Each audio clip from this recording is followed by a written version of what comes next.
ఏమండి మీ lucky number 3 ఎప్పుడు చూసినా మూడిగా ఉంటారు. ఆగు, ఏంటి ఆలోచిస్తున్నావు? అరుణ్ గురించా? అతను వస్తాడు.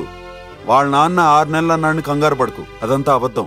అరుణ్ని ఎక్కడ దాచినా సరే నేను తీసుకొస్తాను. కానీ ఒక్క కండిషన్, నువ్వెప్పుడు మూడీగా ఉండకూడదు. నువ్వు నవ్వుతూ ఉండాలి. నువ్వు నవ్వితే నాకు ఎనర్జీ, నవ్వకపోతే నాకు ఎలర్జీ.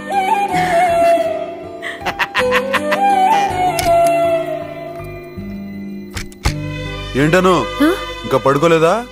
వెళ్తున్నాను. ఆనందన్నావా? నాకు ఆకలిగా లేదు. ఆకలిగా లేదా? వాళ్లే మొత్తం తినేసారా? అది కాదు. నువ్వు మోమాట పడుతున్నావు. నీకు మంచి దోశలు వేసి పెడతాను రా. గ్యాస్ అయిపోయింది. గ్యాస్? నువ్వు పని చేయి, అక్కడ మంచి ఆవకాయ పచ్చడి ఉంది, అది తీసురా. దోశలు వేసి పెడతాను రా.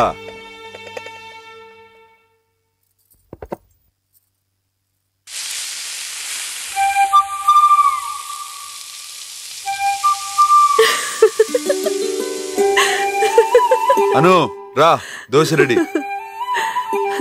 ఐరన్ బాక్స్ మీద దోశలా? బాగున్నాయి. ఇంకా కావాలా? ఇంకా చాలు, చాలా థ్యాంక్స్. నేను చెప్పాలి నీకు థ్యాంక్స్. చిన్నగా ఉన్నాయని సరిపోవంటే పొద్దుటి వరకు నేను వేస్తూ కూర్చునేవాడిని. మిమ్మల్ని ఎవరు చేసుకుంటారో కానీ చాలా లక్కీ. Thank you.